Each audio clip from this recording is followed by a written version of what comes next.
السلام علیکم ناظرین، منٹ نیوز میں بہت بہت خوش آمدید۔ میں ہوں آپ کی میزبان کرن عثمان اور پروگرام میں میرا ساتھ دیں گے وجی۔ کیسے ہو وجی آپ؟ ہم گڈ، آپ بتائیں آپ کیسی ہیں؟ میں بہت اچھی ہوں۔ پروگرام میں ہے جی منٹ نیوز کی ہیڈ لائنز، فرنٹ پیج کے انالیسس کرنا ہے جی۔ آج ہم نے guardians of the border crush 54 terror intruders. اچھا، تو بالکل یہ ایک پاکستان کی جو بیسیکلی وار آن ٹیرر ہے اگینسٹ دا طالبان، اور جو ٹیررزم کے اگینسٹ پاکستان گلوبلی ایک میسیج بھی جنریٹ کرے، اسی حوالے سے بیسیکلی نارتھ وزیرستان کی سائڈ پہ جو پاکستان افغانستان کا بارڈر ہے اس کو بریچ کرنے کی کوشش کی گئی، کچھ یہ انفلٹریشن کرنے کی کوشش کی گئی from the 54 I guess so terrorist. So basically خوارج کے نام سے یہ جانے جاتے ہیں۔ سو ان کا اسپیکٹ یہ تھا، مشن یہ تھا کہ فورن ایجنڈا پہ کام کرتے ہوئے انہوں نے کوئی ٹیررزم کی ایکٹیویٹیز کرنی تھی پاکستان میں۔ سو جو بیسیکلی بارڈرز پہ ہمارے تعینات فوجی اہلکار ہیں انہوں نے بہت بہادری کا مظاہرہ کرتے ہوئے ان کو واصل جہنم کیا ہے۔ سو کسی بھی ٹیررسٹ کو اجازت نہیں دی گئی کہ وہ پاکستان کا بارڈر کراس کرے۔ اس حوالے سے ISPR نے بہت ہی کمپریہنسو اسٹیٹمنٹ بھی لانچ کیا ریگارڈنگ دا آپریشن۔ سو 25 سے 27 کی رات تک یہ آپریشن جاری رہا اور بہت سکسیزفلی ہم نے ان ٹیررسٹ کو ایلیمنیٹ بھی کر دیا۔ اور اس حوالے سے ISPR صاحب نے کنگریچولیشنس کا میسیج بھی دیا ہے پاکستان کی عوام کو، اور مور اور لیس ٹو سم ایکسٹینٹ یہ ایک میسیج انڈیا کے لیے بھی ہے کہ اگر وہ سمجھتے ہیں کہ پاکستان کی جو افواج ہیں وہ اس ملک کا دفاع نہیں کر سکتی تو یہ ان کی بہت بڑی غلط فہمی ہے۔ کیونکہ ہم کو پتہ ہے کہ امریکہ کے جو ویپنز بچے ہوئے تھے وہ ہیں افغانستان میں آلریڈی، تو اگر پاکستان امریکن ویپنز کے خلاف ریوائلری کر سکتا ہے تو میرے خیال سے انڈیا کو بھی کوئی نا بھول میں نہیں رہنا چاہیے۔ It's a very clear and loud message from us to you. چلیں اگلی خبر کے چلتے ہیں۔ Stones and paint deface Pakistan's London diplomatic haven, information minister Atta Ullah Tarar blames India for attack. یہ کیا سین ہے؟ تو بالکل اب کیونکہ ایک فالس فلیگ آپریشن انڈیا کی طرف سے کنڈکٹ کیا گیا اور اب انڈیا اسی کو کور کرنے میں لگا ہوا ہے، سو انڈیا کے جو لوگ فارنرز جو basically extremist foreigners I would say, انہوں نے اس طرح کیا ہے کہ پاکستان کا بیسیکلی جو ہائی کمشنر کا آفس ہے UK میں، سو اس کو سراؤنڈ کیا ہے انہوں نے، اور سراؤنڈ کرنے کے بعد ان پر آفس پر پتھر برسائے گئے ہیں and along with that paint وغیرہ تھا اور وہ انہوں نے دیواروں پر کیا۔ سو وہ ایک موب کی فارم میں جو وائلنس تھا وہ ان کی طرف سے کیا گیا ہے، which shows their mentality as well. اور اسی طرح پاکستان جو میسیج جنریٹ کر رہا ہے وہ بالکل یہی کر رہا ہے کہ یہ ان کی مینٹیلٹی ہے، اور اسی طرح کے یہ ایکٹیویٹیز میں یہ خود منسوب ہوتے ہیں اور بعد میں ایلیگیشنز یہ پاکستان پر لگا دیتے ہیں۔ سو اس حوالے سے جو UK ہے اس کی جو مینجمنٹ ہے، جو اتھارٹیز ہیں، انہوں نے کارروائی وغیرہ بھی کی ہے، اور پاکستان کے فورن منسٹر اسحاق ڈار صاحب کی ایک کمپریہنسو بات بھی ہوئی ہے ان سے، and along with that he actually mentioned کہ جو ایلیگیشنز ہیں انڈیا کی طرف سے وہ بہت حد تک بیس لیس ہیں، وداؤٹ اینی پروف ہیں، اور جو عطا تارڑ صاحب ہیں انہوں نے بھی بالکل اس ایکٹ کو ڈیناؤنس کیا ہے، اور اس حوالے سے جو انڈیا پاکستان پر ایلیگیشنز لگا رہا ہے ان کو ترک کرتے ہوئے انہوں نے یہی چیز منسوخ کی ہے کہ یہ ایکشنز کے اگینسٹ کارروائی ہونی چاہیے، اور جو بیسیکلی ان ایکٹیویٹیز میں منسوخ تھے ان کو سخت سے سخت سزا بھی دینی چاہیے۔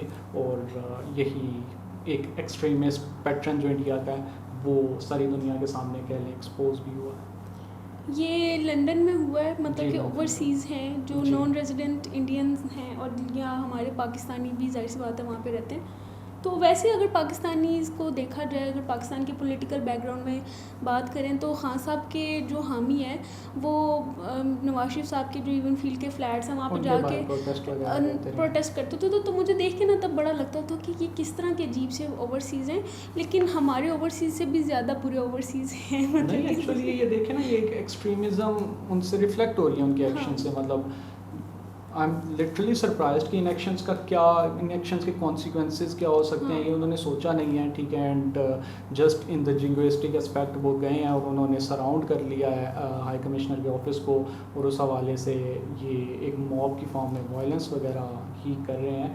اور بتا دیں میسیج یہ کیا جنریٹ کیا کر رہے ہیں، عوام کے لیے کیا جنریٹ کر رہے ہیں، اور کس طرح اس طرح کے وائلنٹ پروٹیسٹ سے وہ انڈیا کو کس طرح جو ہے کر سکتے ہیں، ڈیفینڈ کر سکتے ہیں۔ چلیں پھر اگلی خبر پر چلتے ہیں. جی. Vikrant turns back from Pakistan's watch. Pakistan India troops exchange fire in Kashmir. So بالکل وہ ایک جو پہلگام انسیڈنٹ کے بعد ایک کشیدگی چل رہی ہے دونوں کنٹریز میں, اسی کا یہ اسپیکٹ ہے. سو یہ جو ہیڈ لائن بھی ہے اس حوالے سے پیٹرن ہمیں بتا رہی ہے کہ انڈیا کی ایکچولی جو وکرانت ہے وہ ٹورڈز عربین سی جو ہے نا انہوں نے ڈپلائی کی تھی, اور راؤنڈ اباؤٹ یہ اب ان کی جو کہہ لیں شپ ہے یہ اس پوائنٹ پہ پہنچ گئی تھی جہاں بیسیکلی نو ایکسیس ایریا ہے. ٹھیک ہے, اور پاکستان کی یہ اسٹریٹجی ہے کہ جب بھی کوئی کہہ لیں کہ اینیمی کی کوئی شپ وغیرہ ان کے قریب آتی ہے تو وہ فوراً ایکٹیو ہو جاتے ہیں. سو اس حوالے سے انڈیا کو فوراً ریئلائز ہوا کہ یہ ہم پاکستان کے ایریا میں انٹر ہونے والے ہیں, اور فوراً بیکاز ایک ڈر اور ایک خوف کا ایلیمنٹ ان میں موجود ہے. پاکستان کی یہ اسٹریٹجی اس حوالے سے ایک ویجیلنس نظر آتی ہے پاکستان میں, تو پاکستان نے فوراً اس کے اگینسٹ ریئیکٹ کیا, جس کی وجہ سے انہیں فوراً ریٹریٹ کرنا پڑا اور دوبارہ اپنے ایریا میں واپس چلے گئے. ادر دین دیٹ, اور اسی اسپیکٹ میں یہ ہے کہ کشمیر میں کیونکہ جو ایل او سی ہے اس پہ کنٹینیوس فائرنگس ہو رہی ہیں, ایکسچینج آف بلیٹس ہو رہی ہیں, اور جو سویلینز ہیں وہ اس حوالے سے بہت حد تک پریشان بھی ہیں, اور کافی کیجویلٹیز بھی سننے میں آئی ہیں جو کہ ایک بہت ٹریجک بات ہے. And as we mentioned in our previous video as well کہ دو نیوکلیئر پاورز جب آمنے سامنے آئیں گی تو اس کے ریمیفیکیشن ڈیفینیٹلی ڈریڈفل ہی ہوں گے. اینڈ وی وش دیٹ کہ نیگوشیٹ کیا جائے اور فوراً ڈائیلاگ کی طرف جایا جائے, جو کہ یونائٹڈ نیشن سمیت یو ایس اور ایران اور سعودیہ سب ہی جو گلوبل پاورز ہیں وہ وش کر رہی ہیں کہ پاکستان اور انڈیا بیٹھیں اور ایک کنسٹرکٹیو ڈائیلاگ کیا جائے. اچھا, یہ وکرانت جو ہے یہ شپ ہے یہ نیوی کے, ظاہر سی بات ہے جس طرح لینڈ پہ باؤنڈری ہوتی ہے سمندر میں اس طرح باؤنڈری ڈیفائنڈ نہیں ہوتی ہیں, تو کیا پتہ یہ شاید غلطی سے ہی آیا ہو, یا کیا پتہ اس کو واقعی یہ کوئی ہے تھا تھریٹ کہ بھائی میں we can't actually say that, کیونکہ جو ٹینشنز ہیں وہ تو ڈیفینیٹلی ایسکلیٹ کی ہوئی ہیں, اور جو رپورٹس بھی آ رہی ہیں اس حوالے سے بھی کچھ کہا نہیں جا سکتا کہ انڈیا ڈیڈ اٹ انٹینشنلی اور ناٹ. لیکن still I would say that کہ باؤنڈریز اس حد تک ڈیفائن ہوتی ہیں کہ ان کو آئیڈیا ہوتا ہے کہ یہاں سے اگر ہم ایکسیڈ کریں گے تو یہ ایریا جو ہے نا یہ ہمارے انڈر نہیں آتا ہے. سو اور ویسے بھی میں بالکل آپ کی بات سے ایگری کروں گی کہ ایریا ڈیفائن, کیونکہ یہ وکرانت یہ ان کا نیوی کا شپ ہے تھا, یہ کوئی ماہی گیری والی مچھلیاں پکڑنے والے نہیں تھے جن کو نالج نہیں ہوگا, جن کو باؤنڈری نہیں پتہ ہوگی. ایک ان کا اچھا خاصا آرمڈ فورسز کا جو ہے شپ ہے تھا, تو میرے خیال سے یہ ان کی نیگلیجنس ہی ہے.